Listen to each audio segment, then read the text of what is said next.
முந்திரி திராட்சை முழுசா இருக்கு. ஆச்சி பாயாசம் மிக்ஸ், ஒன்று வாங்கினால் ஒன்று இலவசம்.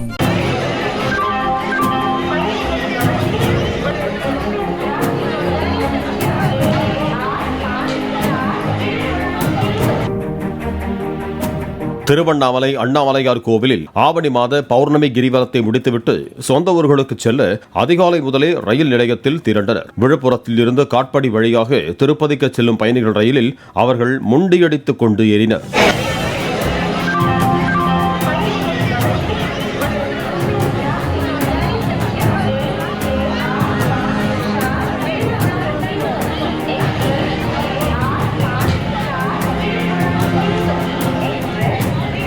முந்திரி திராட்சை முழுசா இருக்கு. ஆச்சி பாயாசம் மிக்ஸ், ஒன்று வாங்கினால் ஒன்று இலவசம். பிளே ஸ்டோர் மற்றும் ஆப் ஸ்டோரில் இருந்து பாலிமர் செயலியை QR கோடு மூலம் பதிவிறக்கம் செய்யுங்கள். செய்திகளை உடனுக்குடன் பெறுங்கள்.